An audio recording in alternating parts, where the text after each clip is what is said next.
चलिए ये सारी एंट्रीज एक बार मैं डिस्कस कर देता हूँ, फिर पांचवें पे भी आ जाते हैं। During the review of accounting records and financial statement for the year 2022, following errors were highlighted. ये गलतियां आपको मिली हैं। सबसे पहली गलती, सेल्स इंक्लूड, सेल्स में शामिल है आउटस्टैंडिंग बैलेंस 5 लाख।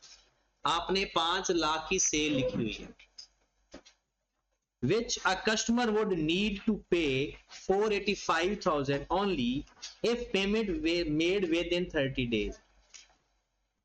कहता है अगर वो 30 दिन के अंदर पेमेंट कर देगा वो 485,000 पे करेगा। आपने एक 5 साल की सेल लिखी हुई है, आप उसको कह रहे हैं कि अगर वो 30 दिन के अंदर पे कर देगा तो 485 पे करेगा। कस्टमर इज एक्सपेक्टेड टू पे विद इन 30 डेज। अगर कस्टमर 30 डेज के अंदर, देखिए दो बातें हमने पढ़ी है, अगर सप्लायर को हम एक्सपेक्टेड हो के जल्दी पे कर देंगे या एक्सपेक्टेड ना हो के जल्दी पे कर देंगे, फुल अमाउंट से एंट्री पास कर। सेल के केस में, क्योंकि प्रूडेंस कॉन्सेप्ट है ना, सेल के केस में अगर एक्सपेक्टेड हो कि अर्ली पे हो जाएगा तो रिड्यूस अमाउंट से एंट्री पास करेंगे। अगर एक्सपेक्टेड होगा कि जल्दी पैसे दे देंगे तो रिड्यूस अमाउंट, और एक्सपेक्टेड नहीं है तो फुल अमाउंट। ये बात याद आ गई? अब आप देखें, वो कहता है एक्सपेक्टेड है कि पे कर देगा, तो आपको सेल कितने से लिखने चाहिए थी, लेकिन सेल के अंदर कितनी अमाउंट इंक्लूड है, 5 लाख। सेल को लिखना चाहिए था 485 का लिखना, और उसने कितना लिखा हुआ है, 5 लाख का, तो 15,000 से अपनी सेल कम कर दो। और वो सिंपल कम करनी है ना सेल, तो sale debit account receivable credit 15।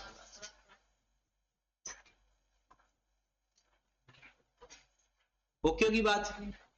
अगला, an item was included in the closing inventory at its NRV 4,90,000 और उसकी कॉस्ट है 4,50,000। क्या लिखता है, include in closing inventory. Closing inventory के अंदर शामिल है उसकी एनआरवी पे, लेकिन हम लिखते हैं lower of cost and NRV, तो लोअर तो 4,50,000 है, तो 4,50,000 पे लिखने की बजाय उसने 4,90,000, स्टॉक ज्यादा लिखा हुआ या कम?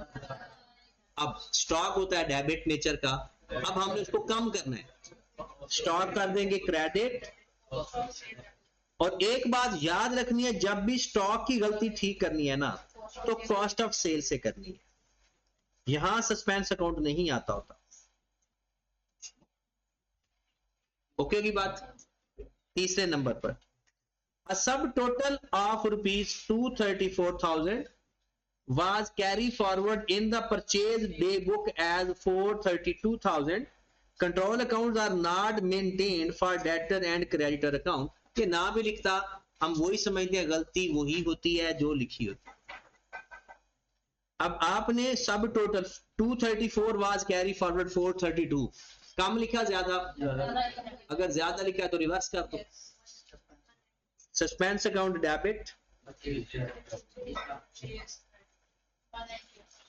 190,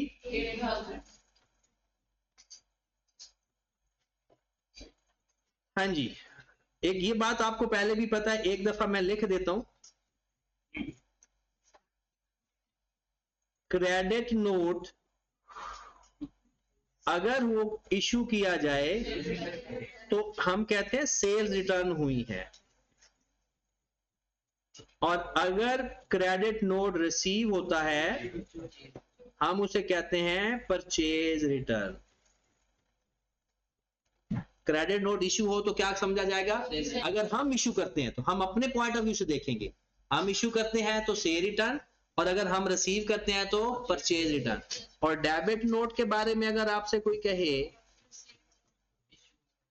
अगर डेबिट नोट इशू हो, अच्छा परचेज रिटर्न का मतलब है आपका स्टॉक कहीं जा रहा है, आउट हो रहा है, और अगर डेबिट नोट रिसीव करते हैं तो ये क्या होता है, ये तो माशाल्लाह आपको इंट्रो से ही पता है, आता है या नहीं आता? अब ये सवाल के अंदर लिखता है क्रेडिट नोट इशूड 128,000, इसका मतलब है से रिटर्न की, recorded as credit note receive, credit note issue किया तो से रिटर्न है, लेकिन लिख क्या दिया जैसे कि परचेज रिटर्न है, लिखना था सेल्स रिटर्न, से रिटर्न को करना था डेबिट, हमने लिख दिया परचेज रिटर्न, तो परचेज रिटर्न तो क्रेडिट होता है, हमने परचेज रिटर्न को क्रेडिट कर दिया, करना था से रिटर्न को डेबिट, हमने कर दिया परचेज रिटर्न को क्रेडिट। अब क्या सही करेंगे, एक तो परचेज से रिटर्न को डेबिट करना था वो करेंगे, और परचेज रिटर्न को भी डेबिट करेंगे, क्योंकि परचेज रिटर्न तो क्रेडिट होती है, तो उसने क्रेडिट ही की होगी। कितनी अमाउंट से 128 और सस्पेंस अकाउंट क्रेडिट 256। हाँ वो लिख देता है, इसकी कोई टेंशन ना लिया करें, वो अकाउंट रिसीवेबल और पेएबल भी लिख देता है या सस्पेंस अकाउंट, इसकी टेंशन ही नहीं होती, ये आप लिख सकते हैं। अक्सर वो एक सवाल लिखता है, वो मैं करवा भी देता हूं, वो कहता है goods sold ₹5,000 recorded as goods purchased. तो इसमें वो आप लिखने के चांसेस होते हैं, आपने गुड्स सेल्स की थी, लिखी क्या जैसे खरीदी है। अच्छा इसमें मैं आपको हिंट बता देता हूं, यहां पर सस्पेंस अकाउंट से ज्यादा अकाउंट पेएबल और अकाउंट रिसीवेबल लिखना ज्यादा अप्रोप्रिएट है, भला क्यों वो बताने लगा। वो इसके साथ उसने अगर वो ये लिखता ना goods sold 5,000 recorded in purchase account, तो फिर सस्पेंस अकाउंट आता। अब उसने क्या कहा है, गुड्स बेची है, लिखा ऐसे है जैसे गुड्स खरीदी है, तो इसका मतलब पूरी पूरी एंट्री गलत लिख दी। जब आपको कहता है ना गुड्स बेची है, लिखी ऐसी जैसे गुड्स खरीदी, उसने ये नहीं कहा परचेज अकाउंट में गलत लिखा है, उसने क्या कहा है लिखा ऐसे है जैसे गुड्स, तो जब गुड्स खरीदने की एंट्री पास की होगी तो उसने तो पूरी एंट्री पास की होगी, परचेज डेबिट अकाउंट पेएबल, उसने ये नहीं कहा परचेज अकाउंट में गलत लिखा है। अगर किसी अकाउंट का नाम ले लेता है ना तो फिर सिर्फ स्पेसिफिक अकाउंट की गलती होती है। अब गुड्स सेल की थी तो एंट्री पास करनी थी account receivable to sale, account receivable to sale, उसने एंट्री पास कर दी परचेज टू अकाउंट पेएबल। अब सही कर लें, से लिखनी, एक तो से लिखेंगे और दूसरा परचेज को रिवर्स करेंगे, तो हमारी एंट्री पास हो जाएगी account receivable debit, account payable भी डेबिट, सेल्स क्रेडिट करनी थी और परचेज को रिवर्स कर दिया। कंपाउंड एंट्री में कोई टेंशन तो नहीं है, बेसिकली सेल की एंट्री पास की है और परचेज की एंट्री रिवर्स की है। सेल की एंट्री पास की है, क्या एंट्री होती है अकाउंट रिसीवेबल टू सेल, और परचेज की एंट्री रिवर्स की है, परचेज टू अकाउंट पेएबल होता है ना, तो वो अकाउंट पेएबल टू परचेज। तो ये एंट्री भी से रिटर्न के नाम, जैसे अभी आई है से रिटर्न के नाम, जैसे उसने कहा क्रेडिट नोट इशू किया था, रिकॉर्ड क्या किया क्रेडिट नोट रिसीव, इसका तो यही मतलब बने है ना कि से रिटर्न की थी और रिकॉर्ड क्या कर दिया परचेज रिटर्न, इसलिए हमने उसमें उसने अकाउंट पेएबल और अकाउंट रिसीवेबल का नाम लिखा होगा। आगे चलते हैं जी, लो जी आपकी एंट्री आ गई फेवरेट। ऐसी फेवरेट एंट्री होती है कि बंदे को सॉल्यूशन से भी ना समझ लगे, वो अच्छी एंट्री होती है। आप लोगों ने तुक्के शुक्के मारे होंगे,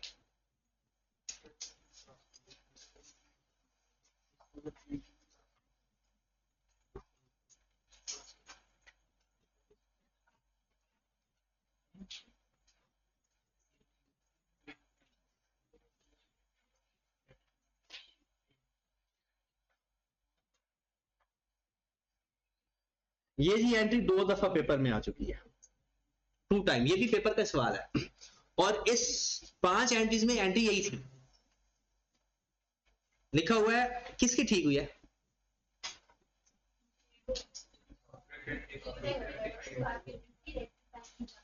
अच्छा रेक्टिफाइंग नहीं पास हुई, तो रेक्टिफाइंग एंट्री पास करनी थी ना, उसने पूछा क्या है कि आपने रेक्टिफाई एरर को करेक्ट करने वाली, करेक्शन द अबव एरर, अच्छा लिखा हुआ है ऑफिस मशीन कॉस्टिंग 3540। अच्छा आपकी जो गलती हुआ करेगी ना, कैश फ्लो हम पढ़ेंगे उसमें भी आपकी कोई ना कोई गलती हुआ करेगी, स्टेटमेंट चेंज लिक्विडिटी में भी गलती हुआ करेगी, और रेक्टिफिकेशन एरर में भी हो सकती है। इसका जो पीछे शिजरा मिलेगा ना वो IAS 16 से मिलेगा। आपकी आने वाली जिंदगी में भी जहां कोई गलती होगी ना वो IAS 16 की ही होगी। तो IAS 16 को एक तो प्रॉपर वे में पढ़ना पड़ता है सही तरह से, और तब आप ताजा ताजा आए होते हो, आप लोगों को अभी PRC के पास होने का वो जोश ही खत्म नहीं हुआ होता, तो वो थोड़ा सा कॉन्सेप्ट भी आगे पीछे भी हो जाते हैं। देखो ऑफिस मशीन कॉस्टिंग 3540 जिसकी बुक वैल्यू है 2040 एट 1 जुलाई 2021। मैं यहां पर 1 जुलाई लिख देता हूं। was disposed on 28 Feb 2022 1860। Done. हमने एक एसेट बेचा 3540 का जिसकी बुक वैल्यू है 2040 जुलाई 2021 में, हमने उसको बेच दिया 28 फरवरी 2022 को 1860। आगे वो कहता है the sale proceed was credited to accumulated depreciation account. क्या कह रहा है भला इसमें, sale proceed was credited to, फजर इसकी क्या एंट्री वो पास कर रहा है, कैश डेबिट अक्यूमुलेटेड डेप्रिसिएशन कर रहा है। आप कहोगे सर ये कैसे हो सकता है, ये तो कोई एंट्री बन ही नहीं सकती, लेकिन एरर है ना, एरर तो कोई भी हो सकता है। अक्यूमुलेटेड डेप्रिसिएशन को उसने क्रेडिट कर दिया था, जो प्रोसीड हुई है ना, मतलब जो कैश मिला है उसने क्रेडिट किसको किया, अक्यूमुलेटेड, मतलब उसने गलती आपको बता दी कि कैश डेबिट अक्यूमुलेटेड डेप्रिसिएशन करा। जब भी वो कहता है ना प्रोसीड किसको क्रेडिट कर दी, मतलब कैश डेबिट और वो चीज क्रेडिट। आगे एक गलती और भी है, and full year depreciation was provided, और डेप्रिसिएशन भी पूरे साल की लिखी है, हालांकि 8 महीनों की डेप्रिसिएशन थी। वो कैसे पता चला, 1 जुलाई हमारा ईयर है, 28 फरवरी को तो एसेट बेच दिया, तो पूरे साल की डेप्रिसिएशन 8 महीनों की डेप्रिसिएशन आनी थी। ठीक है, एक उसने गलती की अक्यूमुलेटेड डेप्रिसिएशन क्रेडिट कर दिया, दूसरी उसने गलती की कि 8 महीनों की, दो गलतियां उसकी तरफ से, हम सही एंट्री पास करते हैं, 8 महीनों की डेप्रिसिएशन ले लेते हैं और डिस्पोजल की एंट्री पास कर देते हैं। तो करेक्ट एंट्री जो हमारी बननी थी,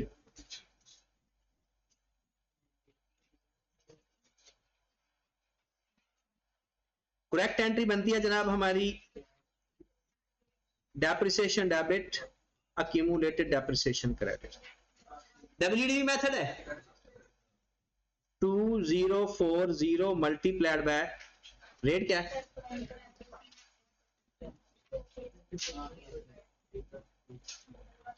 कितना,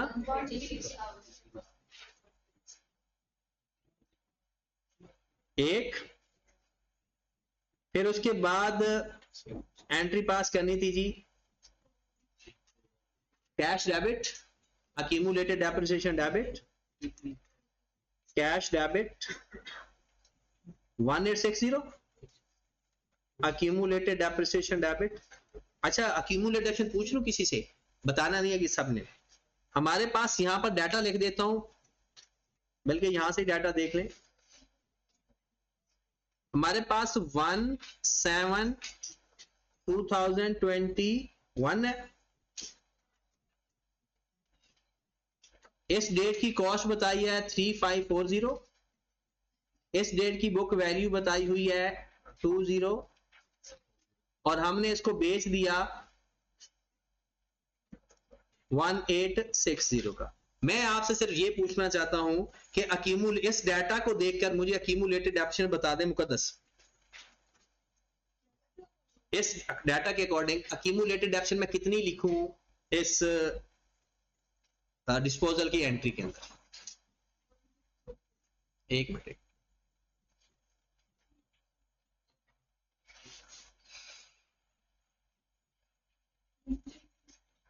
वन थ्री,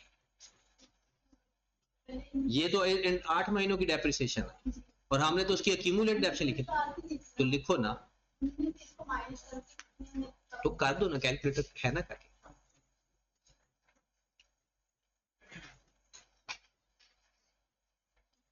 हर बंदा अपनी अक्यूमुलेटेड डेप्रिसिएशन फाइंड करके बैठा।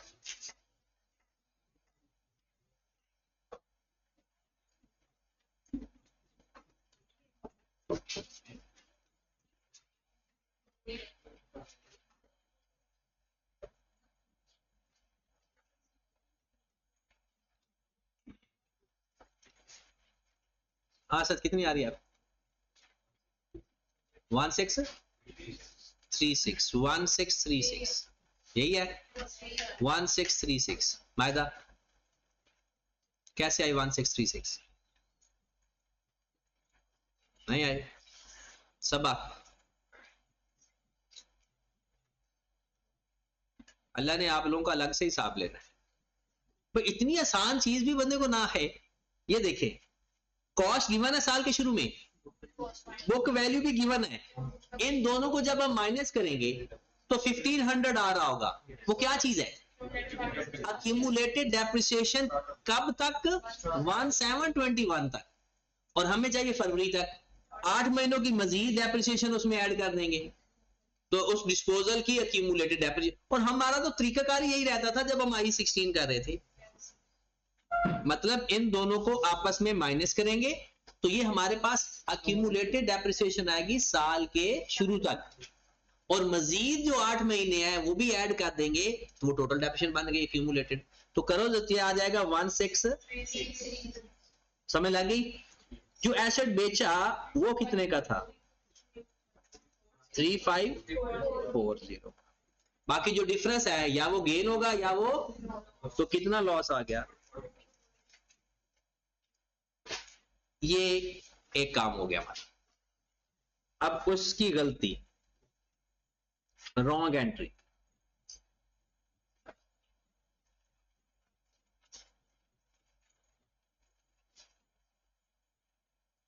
हाँ जी, उसने जो रॉन्ग एंट्री पास किया है, पहली गलती क्या की उसने? Cash debit.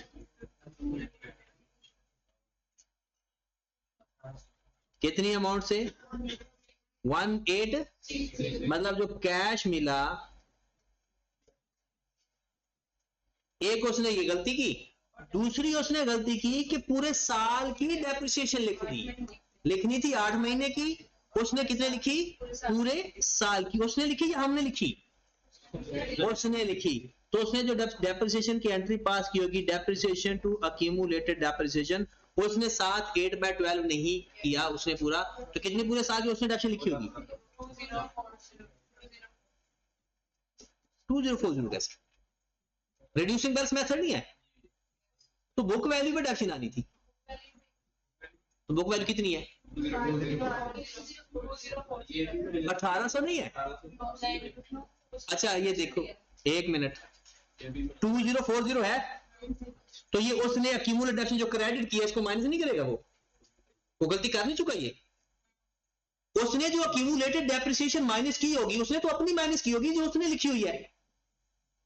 फरवरी के अंदर ये इसने एंट्री पास की है या नहीं? ये वाली एंट्री फरवरी के अंदर पास हो चुकी है या नहीं?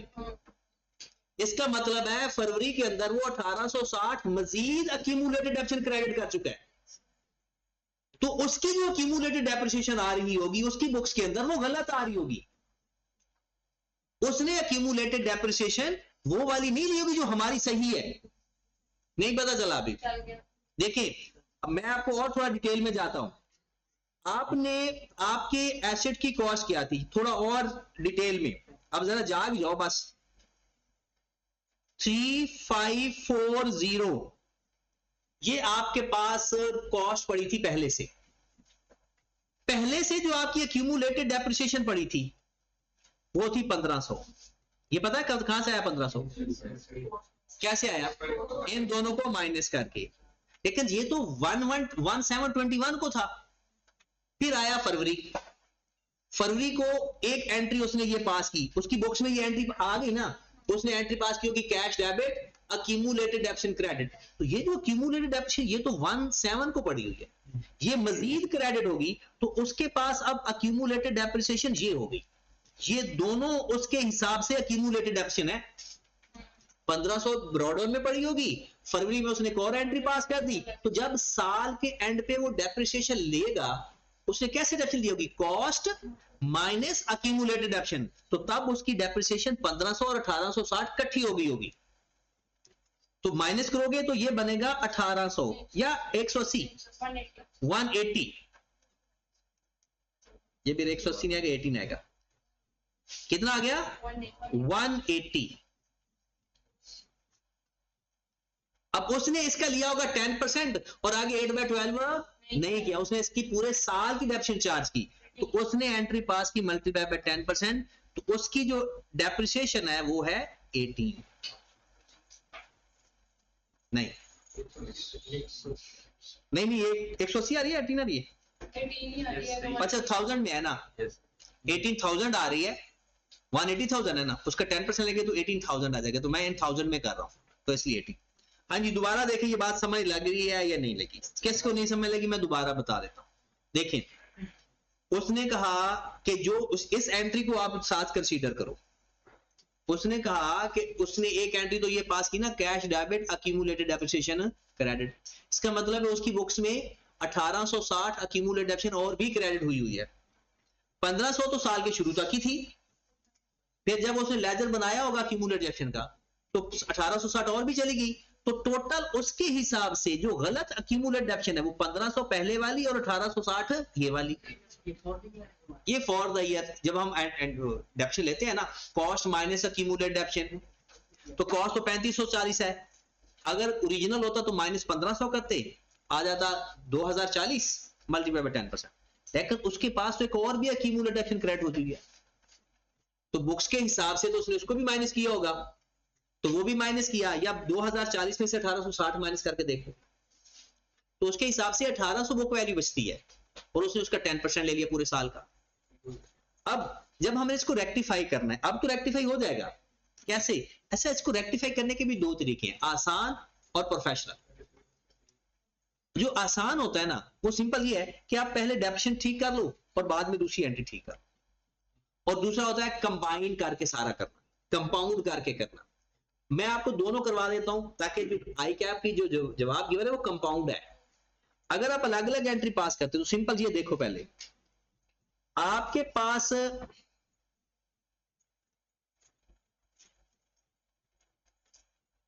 डेप्रिसिएशन कितनी वैल्यू की है 136, आपने कितनी वैल्यू से लिखी हुई है 18, डेप्रिसिएशन होनी कितने से चाहिए थी, सही कितनी है 136, और आपने कितनी लिख दी, कम डेप्रिसिएशन चार्ज की या ज्यादा, कम चार्ज की, तो उसको रेक्टिफाई करेंगे, depreciation debit accumulated depreciation credit 11811, done. ये बात समझ लगी, ये डेप्रिसिएशन ठीक होगी, ये वाला मसला हल हो गया। अब आगे चलते हैं, कैश को डेबिट करना था 1860 से, हो गया डेबिट, डन। अक्यूमुलेटेड डेप्रिसिएशन को डेबिट करना था 1636 से, उसने कर दिया क्रेडिट 1860 से। डेप्रिसिएशन को डेबिट करना था 1836 से, उसने क्रेडिट कर दिया 1860 से। अब क्या करें, दोनों को प्लस करके डेबिट कर दें। डेबिट करना था उसने किया नहीं बल्कि क्रेडिट भी कर दिया, तो क्रेडिट वाले को भी डेबिट कर देंगे और जो डेबिट करना था वो भी करेंगे, तो प्लस कर दे। फिर कैश तो उसने डेबिट किया वो तो ठीक है, अक्यूमुलेटेड डेप्रिसिएशन डेबिट कर दे 3496, एसओपीएल को उसने डेबिट नहीं किया हुआ वो भी कर दे, पीपीई को उसने क्रेडिट भी नहीं किया हुआ वो भी कर दें, और ये तो एंट्री हमारी ठीक होगी, उसने खत्म होगी बात, तो ये आपकी एंट्री ठीक हो। ये दो एंट्रीज पास करके भी आप अपना काम चला सकते हो, लेकिन ये आपकी एंट्री आई कैप के सॉल्यूशन से मैच नहीं कर रही। अब उसने इसको कंपाउंड किया हुआ है, इकट्ठा किया हुआ है, क्या करेगा वो, डेप्रिसिएशन को भी डेबिट लिख देगा और इन दोनों को माइनस करके नेट करके लिख देगा। अब अगर हमने उस तरह से डायरेक्ट एंट्री पास करते, आप कहते नहीं सर हम भी प्रोफेशनल हैं, हम भी खतरों के खिलाड़ी हैं,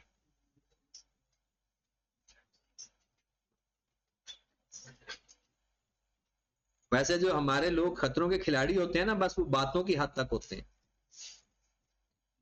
मैं पहले थोड़ा सा शक समझता था, जब से इमरान खान बन गया था ना हमारा वजीर आजम, फिर मुझे यकीन हो गया था कि बस हम सारे बातों के प्लेयर हैं, क्योंकि कहते हैं ना जैसी अवाम होती है वैसे ही हुक्मरान होता है। तो अगर आपने आवाम को देखना है ना तो हुक्मरान की पर्सनैलिटी को देख लिया करो, वो भी बड़ी बड़ी छोड़ता था, ये हो गया वो हो गया।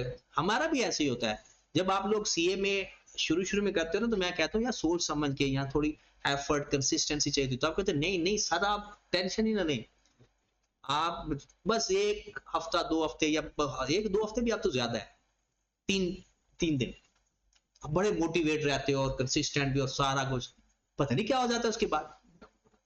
ये जो हम हॉस्टलाइज होते हैं ना, हम क्योंकि हम भी हॉस्टल में जब घर से वापस आ रहे होते हैं ना तो बस में बैठे होते हैं, इतनी बड़ी डिटर्मिनेशन साथ लेकर आ रहे होते हैं, जैसे ही लाहौर की सरजमीन पर कदम आता है ना पता नहीं क्या हो जाता है, सारी डिटर्मिनेशन ऐसे रिमूव होती है, खत्म, फिर वही सुस्ती, लापरवाही, आवाजारी, वही तबीयत में वापस आ जाती। चले जी, अब ऐसे इसको इकट्ठा करना है ना, यहां पर देखते हैं डेप्रिसिएशन को डेबिट करना था, क्या उसने किया हुआ, अब मैंने कंपाउंड एंट्री पास करता हूं, उसने किया हुआ है, लेकिन करना था 136 से, उसने कितने से किया हुआ है 18 से, इसका मतलब है कम डेप्रिसिएशन किया तो जितना कम किया हुआ है उतना कर। मैंने हाईलाइट भी कर दिया कि ये गलती हमारी ठीक हो गई है। अब ये सबसे मुश्किल ये थी, अक्यूमुलेटेड डेप्रिसिएशन को जरा गौर फरमाना, अक्यूमुलेटेड डेप्रिसिएशन को 136 से क्रेडिट करना था और 1636 से डेबिट करना था। 136 से क्या करना था, क्रेडिट, और 1636 से करना था डेबिट। नेट कर लो जरा, इन दोनों को नेट करो तो 1500 से डेबिट बनता है, 136 से क्रेडिट करना था और 1636 से डेबिट करना था। तो अगर हम इसको नेट कर लें तो नेट तो उसी साइड में जाएगा ना जिस साइड में ज्यादा अमाउंट है, तो 1500 से डेबिट करना चाहिए था, ये बात होगी करेक्ट। उसने 1860 से किया हुआ है क्रेडिट और 18 से भी क्रेडिट।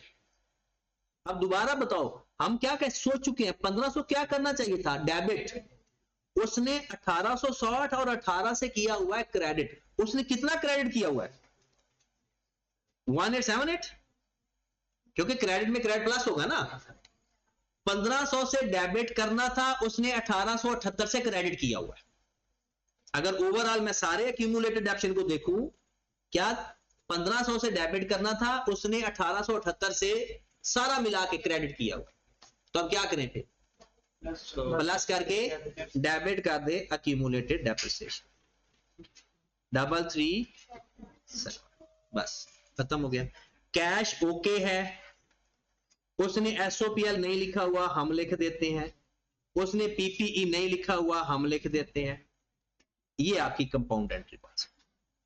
बस इसमें ज्यादा फसाद किस चीज का था, अक्यूमुलेटेड डेप्शन का, कि हमारे करेक्ट में भी 2 दफा आ रहा था, रॉन्ग में भी 2 दफा आ रहा था। अब उसका भी नेट कर ले, उसको भी नेट कर ले, फिर कंपेयर कर ले सही क्या है और गलत क्या है। 28 पे चलें फिर। 28 एक अच्छा सवाल था, मेरे ख्याल में ये आपको इतना तंग नहीं किया होगा इसने। 29 ने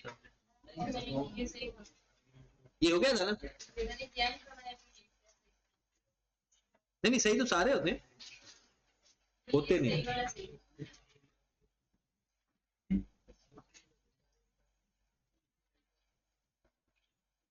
अच्छा, सबसे पहले तो इसकी रिक्वायरमेंट मुझे समझाएं।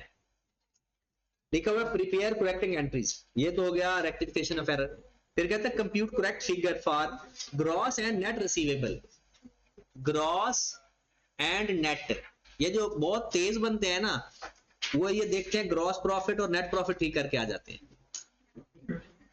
क्योंकि वो भी तो ग्रॉस, ज्यादा 90% क्वेश्चन ही उसी के होते हैं। तो ये ग्रॉस रिसीवेबल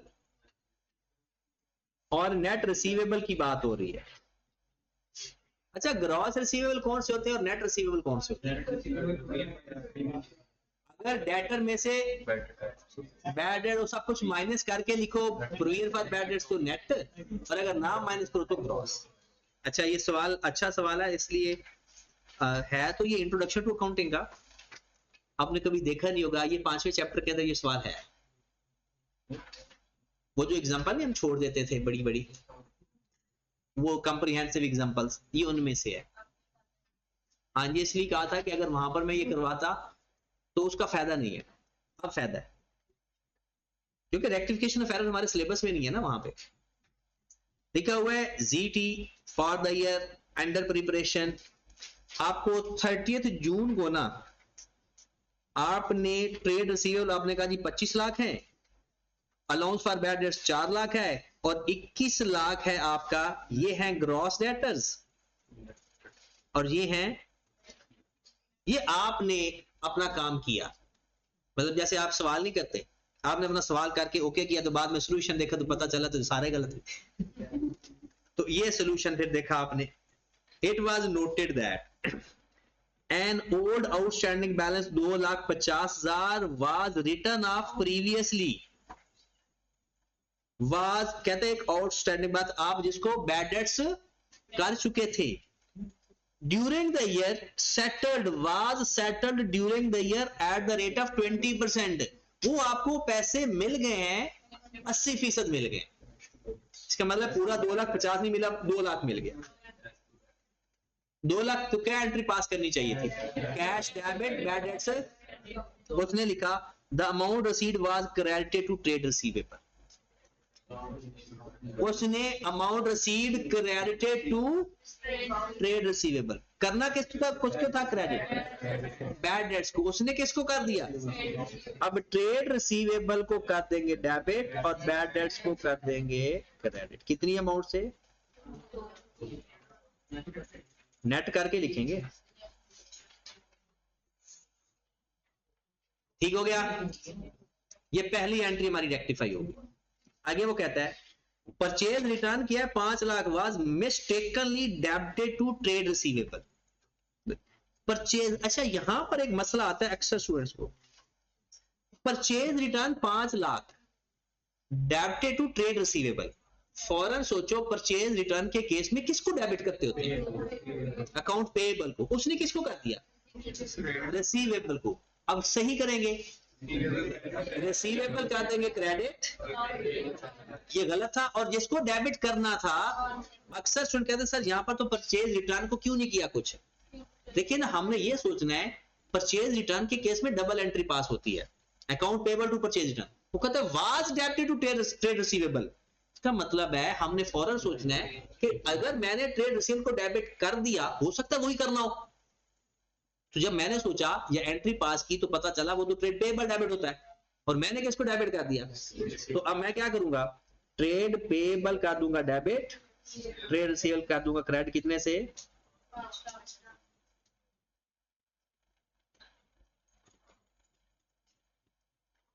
कहते हैं Rana and son having balance 80,000 due for more than 1 year was declared bankrupt.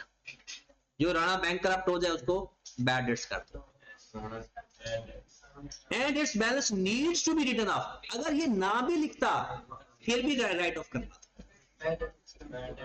तो bad dates debit, Rana credit. कितनी अमाउंट से?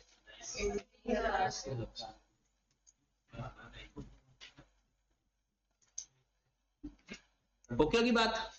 ये 3 बातें तो हमारी होगी। वो कहता है 25% balance outstanding for more then 6 month. कहता है जो हमारे टोटल रिसीवेबल है ना, उसमें 25% जो है वो कोई 6 महीने से ज्यादा चल रहा है। कहता है सच बैलेंस आर एग्रीगेटेड। नहीं, 25% बैलेंस प्रोवाइड करना, मेंटेन प्रोविजन 25%, 6 लाख के ऊपर और बाकी के ऊपर 5%। अच्छा, सबसे पहले तो हम ये देखेंगे जितने हमारे डेटर्स होंगे उनसे पहले अब 6 लाख अलग कर देंगे, उसके ऊपर लेके 25%, तो स्पेसिफिक अलाउंस और जनरल अलाउंस, और बाकी के ऊपर लेंगे वो हमारा कैरी डाउन आ जाएगा। ऐसे करते थे ना। सबसे पहले हम ये देखें ना हमारे डेटर हैं कितने। आपके डेटर थे 25 लाख के। क्या ये ठीक है, ये गलत है? जो 25 लाख के डेटर पहले बताए हुए ये तो गलत है। अगर ट्रेड रिसीवेबल यहां पर देखें, अगर आपका ट्रेड रिसीवेबल डेबिट हो रहा है तो प्लस होगा, क्रेडिट हो रहा है। जहां जहां ट्रेड रिसीवेबल आ रहा है, जहां जहां ट्रेड रिसीवेबल आपका आ रहा है डेबिट हो रहा है तो प्लस करते जाए, क्रेडिट हो रहा है तो 2 लाख प्लस कर दिया, 5 लाख माइनस कर दिया, 80,000 भी 2120। ये है आपके डेटर्स बच गए। ये सही डेटर्स हैं। ये ग्रॉस है या नेट है? ये ग्रॉस है। इसमें से प्रोविजन अभी माइनस ही नहीं की। उसने क्या कहा था, एक तो ये पहले सवाल का जवाब है जो उसने पहले सवाल का जवाब पूछा, और उसके बाद उसने कहा ग्रॉस डेटर और नेट डेटर बताओ, और ये जो 21-20 है ये ग्रॉस डेटर्स। अब हम नेट डेटर्स फाइंड करेंगे तो उसमें से प्रोविजन माइनस कर देंगे। प्रोविजन कैसे लेंगे? इसके ऊपर 5% ले लें या 6 लाख के ऊपर 25% लें और बाकी के ऊपर 5% लें? तो हम इसमें से 6 लाख पर लेंगे 25% और बाकी बच जाएगा 15-60, 15-20।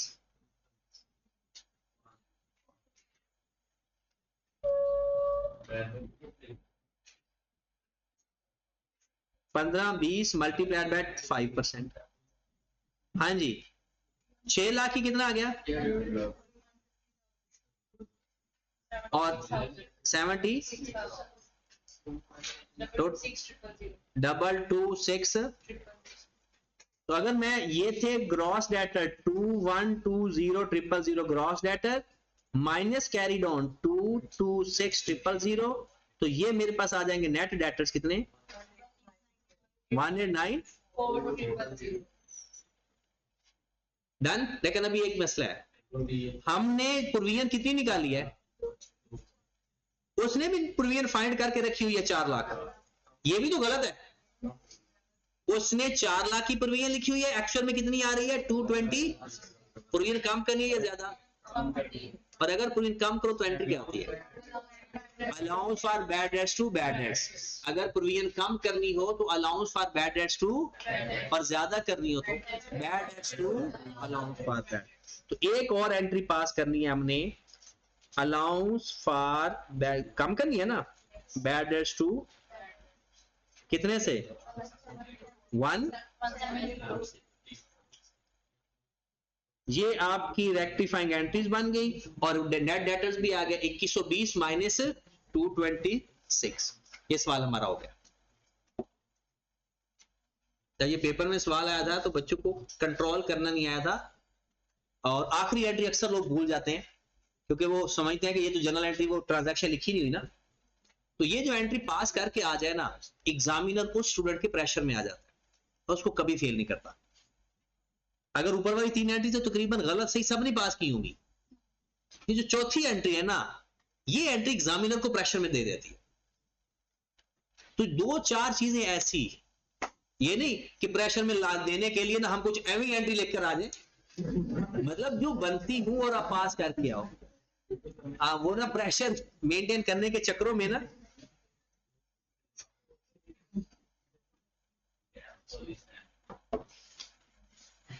पहले 2 सवाल अगर उसमें आप एग्जामिनर का माइंड सेट करवा लो ना अपनी तरफ अपने फेवर में, जो चेक करने वाला पेपर, वो आपको कभी फेल नहीं करता।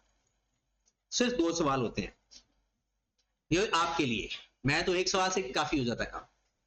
मैं कह दूं मेरा एक सवाल भी पूरा ठीक हो जाना तो एग्जामिनर कभी फेल नहीं करता। होते ही नहीं है गलत। देखिए ना, गलत तब होता है जब आप लोग बिल्कुल ही नल्ले हो,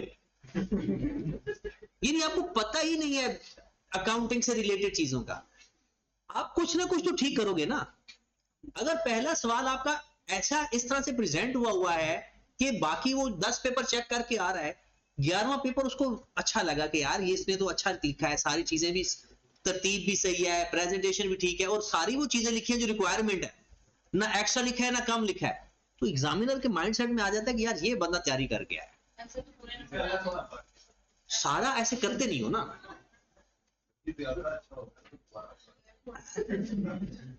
फिर तो आप उसे पसंद आ जाते हो ना। वो कहता है कि चलो इसको ना बार बार।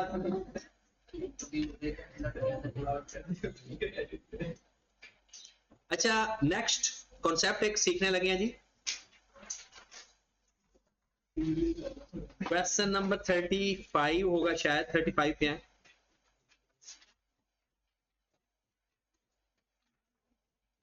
बल्कि अभी 35 पे ना जाए, वापस आ जाए। एक सवाल मैं करवा देता हूं अच्छा सा, 31 कर लेते हैं।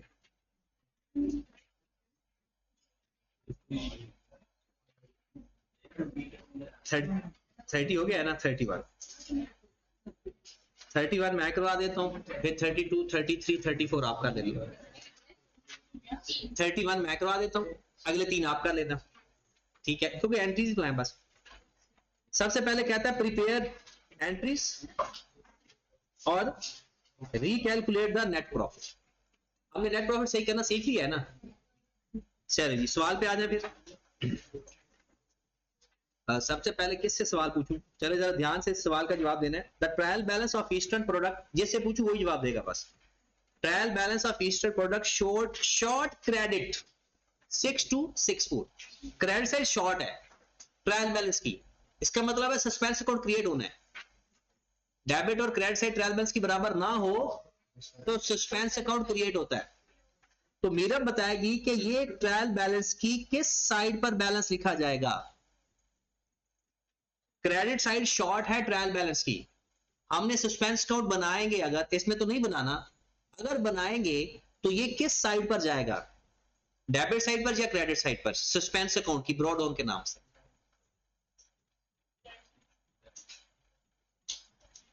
अब एक दफा बताने लगा हूं और इसके बाद अगर कोई भूला ना, फिर जंबो बी और गसोनमुखी भी।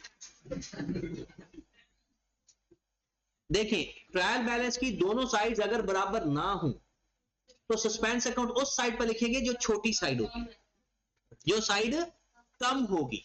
तो इसका मतलब है जो साइड कम होगी सस्पेंस अकाउंट उसी साइड पे लिखा होता है। और इसमें उसने क्या कहा है, शॉर्ट क्रेडिट रुपीज, तो आपका ब्रॉड ऑन सस्पेंस अकाउंट की क्रेडिट साइड पर आएगा।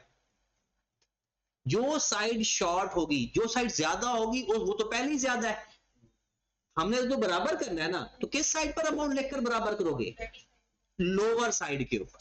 उसने कहा जी ट्रायल बैलेंस की क्रेडिट साइड शॉर्ट है, तो अगर आप लोग सस्पेंस अकाउंट बनाओगे तो इसका ब्रॉड ऑन कुछ इस तरह से लिखोगे 6264। आगे सस्पेंस अकाउंट की एंट्री आएगी तो इसमें लिखेंगे, नहीं आएगी तो इसमें नहीं लिखेंगे। आगे चलते हैं सवाल कहता है कि आपने गलतियां करके तो प्रॉफिट कितना निकाल लिया, कहता है following error and adjustment were discovered subsequently, ये बाद में एरर का पता चला। N invoice 3700 was debted to purchase but the goods were received after year end and were not included in the closing inventory। कहता है एक इनवॉइस है 3700 की परचेज की, लेकिन चीजें मिली नहीं, goods received after year and, तो हम परचेजेस पहले रिकॉर्ड कर चुके हैं लेकिन गुड्स हमें नहीं मिली, तो क्या हमें परचेज की एंट्री पास करनी चाहिए थी, नहीं, तो रिवर्स एंट्री पास कर दो। आपने एंट्री पास की होगी परचेज टू अकाउंट पेएबल, अब एंट्री पास कर दे account payable to purchase. Sales तब रिकॉर्ड करते हैं जब डिस्पैच कर दो, और परचेज तब रिकॉर्ड करते हैं जब गुड्स रिसीव कर दो। वो कहता है कि एंट्री परचेज को डेबिट कर दी, कहता है इनवॉइस मिली debited to purchase account but goods were not received, तो एंट्री पास कर देंगे account payable debit purchase credit 30,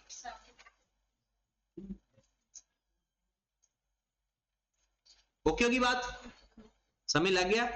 सिर्फ रिवर्स कर देंगे, पूरी एंट्री ही रिवर्स कर देंगे। अच्छा अक्सर वो कहता है कि हम ना इनवॉइस मिलती है तो गुड्स रिकॉर्ड कर लेते हैं, ये वो करते हैं, हमने स्टैंडर्ड को देखना है। स्टैंडर्ड ये नहीं कहता कि इनवॉइस मिल जाए तो रिकॉर्ड कर लो, इनवॉइस चली जाए तो सेल रिकॉर्ड कर दो, नहीं, वो कहता है गुड्स मिले तो एंट्री पास करो, गुड्स नहीं मिले तो एंट्री पास। उसने इनवॉइस देखी एंट्री पास कर दी, बाद में पता चला गुड्स तो अभी तक ईयर एंड तक तो पहुंची नहीं। हाँ जब तक कंट्रोल हमारे पास नहीं आता, रिस्क से रिवॉर्ड ट्रांसफर नहीं होते, तब तक हम एंट्री पास नहीं, तो रिवर्स कर देंगे। आ सकती है, लेकिन मोस्टली क्या होता है कि अगर कुछ ना बताया हो ना तो अकाउंट सप्लायर लिख देते। स्टोर इक्विपमेंट कॉस्टिंग 8100,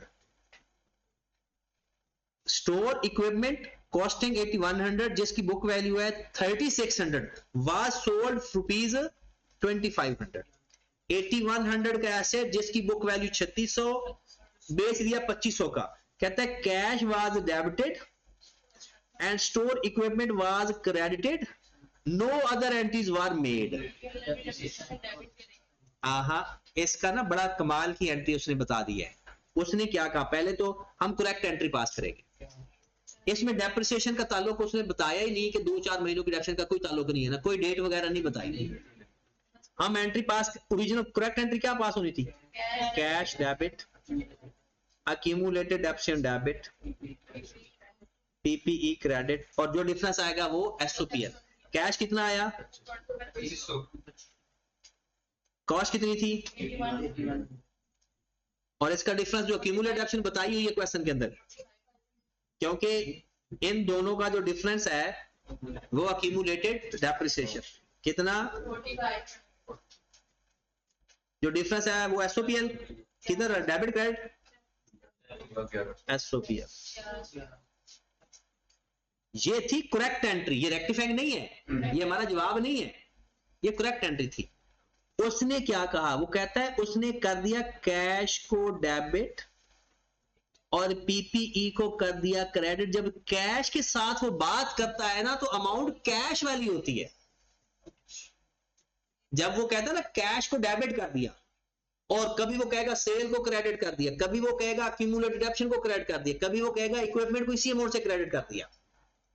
तो जब भी प्रोसीड के साथ बात करेगा ना, तो जिसकी बात करेगा ना उसकी अमाउंट भी कैश वाली की बात करेगा, अगर वो खुद से अलग से ना बताए। अब रॉन्ग एंट्री भी होगी, करेक्ट एंट्री भी होगी, ये दोनों हमारे जवाब नहीं है। हमारा तो रेक्टिफाइंग एंट्री होती है। अब रेक्टिफाइंग, कैश को डेबिट करना था, किया हुआ, दोनों टिक। अक्यूमुलेटेड डेप्रिसिएशन को डेबिट करना था, नहीं किया हुआ, कर दो। अक्यूमुलेटेड डेप्रिसिएशन 45, एसओपीएल को भी डेबिट नहीं किया हुआ, कर दो 1100।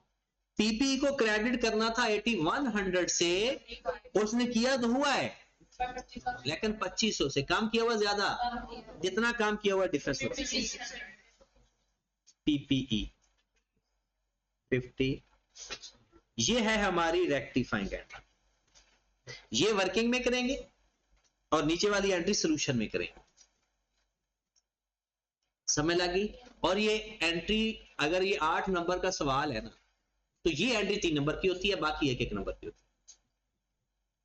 यानी 8 1 नंबर का ये सवाल पेपर में आता है, तो सबसे बड़े एंट्री होती यही है सवाल के अंदर। ये सारे पास पेपर ही कर रहे हैं हम। तीसरे नंबर पर आ जाए। A cheque of rupees 1850 received from a customer was dishonoured.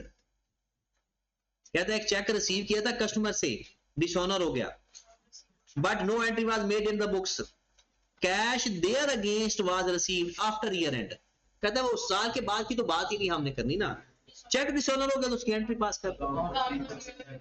Account receivable to bank, और याद है ना चेक, ये तो इंट्रो में तो ये एंट्री इतनी दफा आ जाती है, बीआरएस में अलग आती है, चैप्टर नंबर 2 में इसकी अलग एंट्री होती है। तो चेक डिसऑनर, जब चेक रिसीव होता है ना तो एंट्री पास होती है bank debit account receivable credit, और जब चेक डिसऑनर हो जाए ना account receivable debit bank credit, account receivable debit bank 185018।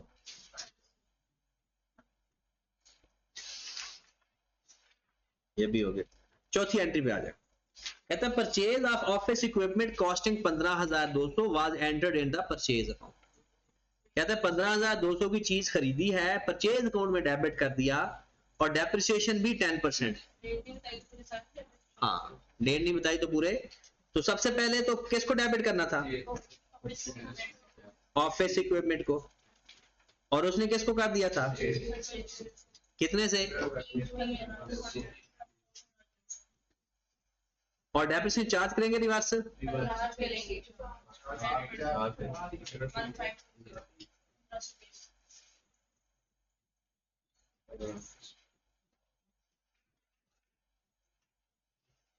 Done.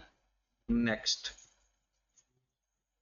A purchase invoice 197 was debited to supplier account 917, ये भी अच्छी एंट्री है। परचेज इनवाइस 197 हमने सप्लायर अकाउंट को डेबिट कर दिया 917 से। बताओ पहले जब परचेज करते हैं तो सप्लायर डेबिट होता है या क्रेडिट? परचेज की एंट्री पास करो। Purchase to account payable, trade payable, creditor, supplier, ये सब एक ही चीज है। आपने चीज खरीदी है 197 की, तो अकाउंट पेबल को डेबिट करना था 197 से, आपने उसको क्रेडिट करना था, आपने उसको डेबिट कर दिया 917 से।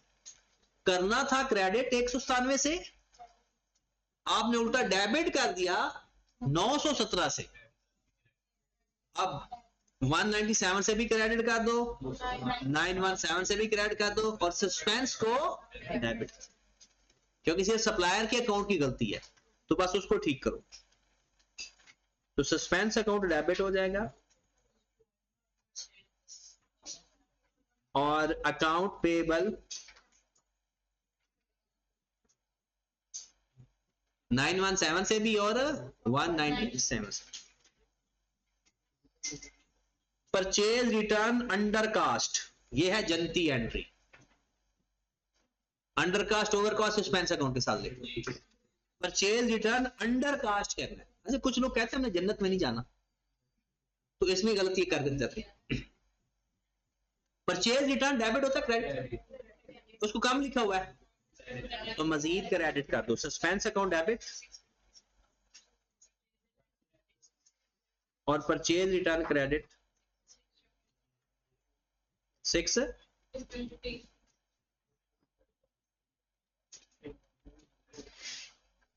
Opening balance of furniture account brought forward 18,300 instead of 13,800, depreciation है 10%। ओपनिंग बैलेंस गलत लेकर आया तो फिर इसका मतलब गलती तो हुई होगी। फर्नीचर ब्रॉड फॉरवर्ड कम से लिखा ज्यादा से, 18,300 लिखा है 13,800 की बजाय, ज्यादा लिख दिया, कर दो कम। Suspense account debit furniture account कितने से? 45, और इसकी डेप्रिसिएशन भी लेंगे, रिवर्स करेंगे, अक्यूमुलेटेड डेप्रिसिएशन डेबिट और डेप्रिसिएशन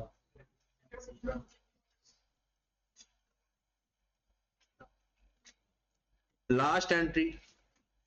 बैलेंस 730, ये भी मैंने पूछना है आप लोगों से। इन सेल्स लेजर ऑफसेट कर देना है balance in the purchase laser. ये किस चीज की बात हुई है भला? काउंट्रा की, काउंटर एंट्री की। वो कहता है एक बंदे का बैलेंस उसके रिसीवेबल में भी है, पेएबल में भी है, रिसीवेबल में भी है और पेएबल में भी है।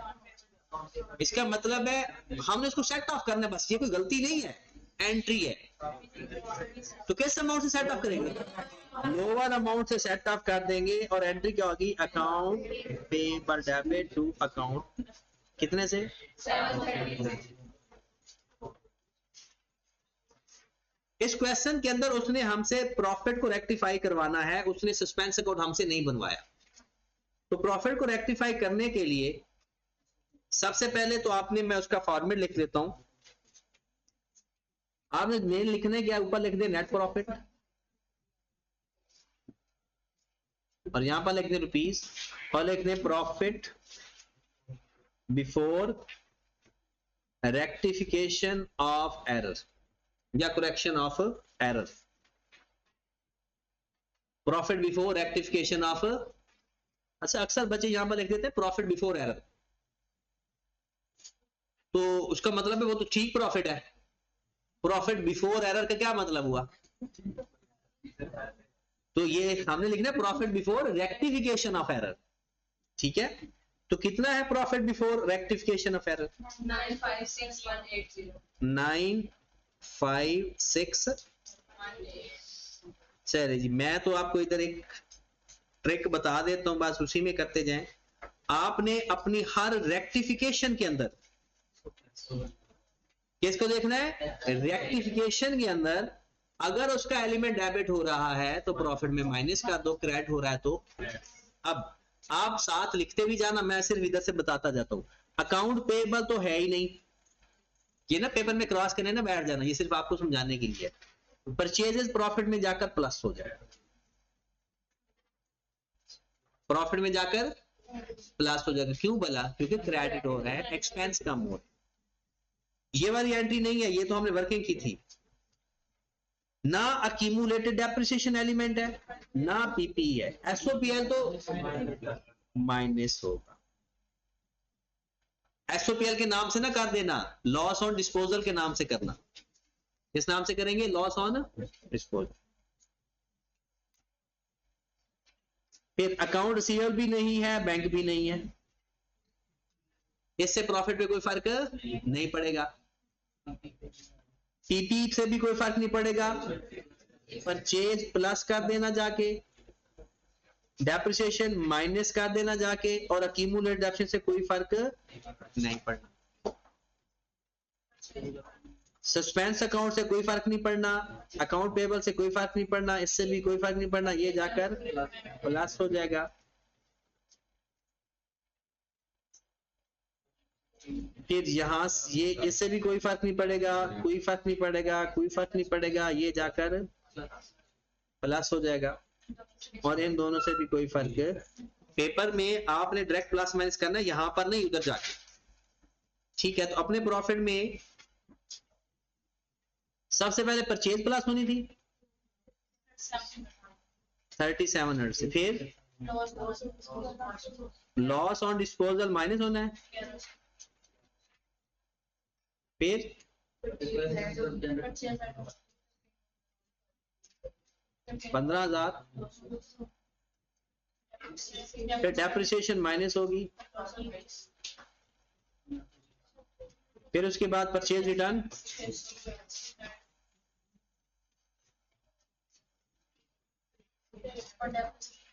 फिर डेप्रिसिएशन ऐड हो जाएगी, और 9735 वैसे आप क्या लिखेंगे? करेक्टेड प्रॉफिट 9735 9, 7350 ये आपका प्रॉफिट। ठीक है, तो कल आप करके आओगे